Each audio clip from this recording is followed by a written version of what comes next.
السلام علیکم ورحمۃ اللہ وبرکاتہ. آپ صاحب کیسے ہیں؟ خیریت سے ہیں اللہ تعالیٰ؟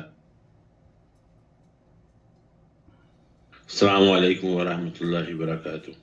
عاقل صاحب کیسے ہیں؟ خیریت سے ہیں اللہ تعالیٰ آپ کو خیریت سے رکھے. وعلیکم السلام. میرا سوال یہ ہے کہ یہ حدیث اللہم بارک لنا فی رجب و شعبان و بلغنا رمضان، یہ حدیث صحیح ہے یا ضعیف ہے؟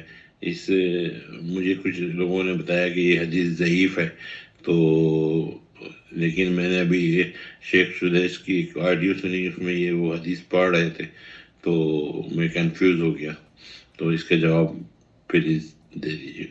نحمدہ و نصلی علی رسولہ الکریم، اما بعد. آپ دیکھ رہے ہیں نور ٹی وی جدہ اور میں ہوں آپ کا دوست، آپ کا ہوسٹ محمد عاقل، جدہ سے مملکت سعودی عرب. رجب کے مہینے کا آغاز جب ہوتا ہے تو مختلف روایتیں اور مختلف انداز سے سوشل میڈیا پر رجب کی فضیلت اور اس کے کام اور اس کے احکام بیان کرنے لوگ شروع ہو جاتے ہیں. دیکھیے، اس سلسلے میں جو شیخ سدیس کی آپ نے آڈیو سنی ہے، دراصل شیخ سدیس ہوں یا عرب کے دوسرے علماء ہوں یا بر صغیر کے علماء ہیں، اگر آپ ان سے پوچھتے ہیں کہ یہ حدیث کیسی ہے تو میں آپ کو لے کر چلتا ہوں سماحت الشیخ محمد بن صالح العثیمین کی محفل میں. اللہ کے رسول صلی اللہ علیہ وسلم نے، کیا یہ حدیث صحیح ہے؟ اللهم بارك لنا في رجب وشعبان وبلغنا رمضان. اللہم بارک لنا فی رجب و شعبان و بلغنا رمضان. اے اللہ ہمارے رجب اور شعبان میں برکت عطا فرما اور ہمیں رمضان کے روزے رکھنا نصیب فرما. یہ حدیث، جس حدیث کے بارے میں آپ نے پوچھا ہے ذیشان صاحب کراچی سے، یہ حدیث ضعیف ہے. اس کی دارقطنی وغیرہ نے اس کو روایت کیا ہے اور سخت ضعیف روایت ہے. ولا یصح عن النبی صلی اللہ علیہ وسلم، بہت سے محدثین نے اس کو نقل کیا ہے، لیکن ساتھ ساتھ محدثین نے اس کی صحت کے بارے میں بھی یہ موقف اختیار کیا ہے کہ یہ حدیث ضعیف ہے، سخت ضعیف ہے. ان النبي صلى الله عليه وسلم سيكون احرص الناس ان الله يبارك له في رمضان. آپ علیہ الصلوۃ والسلام دنیا کے سب سے زیادہ اللہ کا تقرب حاصل کرنے، ڈرنے والے اور اللہ کی عبادت کرنے والے اور ان ایام کی قدر کرنے والے ہیں. جب آپ علیہ الصلوۃ والسلام کو اس بات کا علم ہے کہ رمضان بہت مبارک مہینہ ہے، تو اس مبارک مہینے کی دعا آپ علیہ الصلوۃ والسلام نے نہیں فرمائی بلکہ رجب کی دعا فرمائی. اس کا مطلب یہ ہے کہ یہ حدیث ضعیف ہے، یہ حدیث درست نہیں ہے. كيف يقول بارك لنا في رجب وشعبان وبلغنا رمضان؟ طيب ولا بارك لك فيه؟ اور آپ علیہ الصلوۃ والسلام نے کیا اس کی رمضان کی برکتوں کی دعا نہیں کی؟ من هذا حديث ضعيف. وقول من هذا حدیث ضعیف. شیخ صالح الفوزان نے بھی یہی کہا یہ حدیث ضعیف ہے. النبي صلى الله عليه وعلى اله وسلم، اللہ کے رسول صلی اللہ علیہ وسلم سے یہ بات ثابت ہی نہیں ہے. اور دوسری ایک بات، اس حدیث کے جو راوی ہیں ان راویوں کے بارے میں امام بخاری رحمۃ اللہ علیہ کہتے ہیں کہ ایک تو یہ کہ اس کے سند میں امام بخاری یہ کہتے ہیں کہ یہ منکر الحدیث تھے.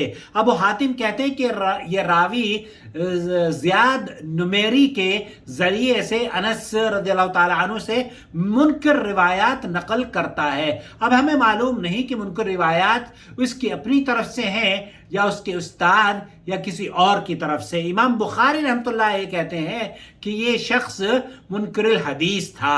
امام نسائی رحمۃ اللہ علیہ یہ کہتے ہیں کہ یہ منکر الحدیث ہے، جبکہ اپنی کتاب میں انہوں نے اسے ثقہ نہیں کہا ہے. ابن حبان یہ کہتے ہیں کہ یہ مشہور راویوں میں سے منکر روایات بیان کیا کرتا تھا اور دیگر افراد انوکھی احادیث روایات بیان کیا کرتے تھے.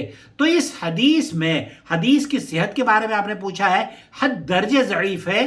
البتہ اگر کوئی آدمی دعا کرنا چاہتا ہے تو دعا کرنے میں کوئی حرج نہیں ہے، کسی بھی دن کے لیے، کسی بھی مہینے کے لیے اور کسی بھی رمضان یا غیر رمضان کے لیے. لیکن فضیلت والی بات شیخ صالح العثیمین یہ بھی فرما رہے ہیں کہ رجب کی کوئی فضیلت صحیح حدیث میں ثابت نہیں ہے.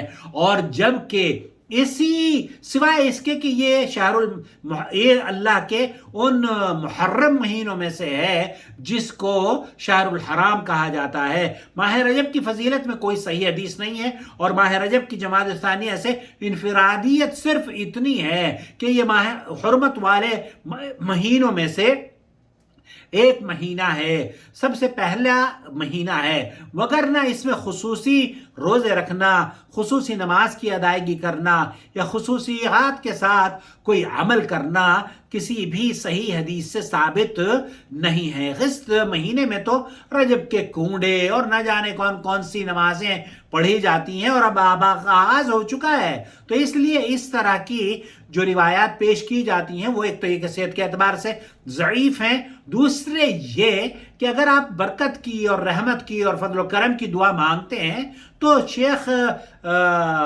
سدیس نے صرف دعا مانگی ہے، یہ نہیں کہا کہ آپ اس حدیث کو، انہوں نے یہ نہیں کہا کہ یہ صحیح ہے، بلکہ ان کے استاد اور ان کے اکابر علماء اور بلکہ محدثین کا موقف یہ ہے کہ یہ روایت من گھڑت ضعیف ہے، نہایت ہی ضعیف ہے، اور امام دارقطنی وغیرہ نے اسے نقل کیا ہے۔ مجھے امید ہے وضاحت ہو گئی ہوگی، اگر آپ ہمیں ابھی تک آپ نے سبسکرائب نہیں کیا تو پلیز سبسکرائب کر لیجئے۔ شکریہ آپ کا بہت دیکھنے کا۔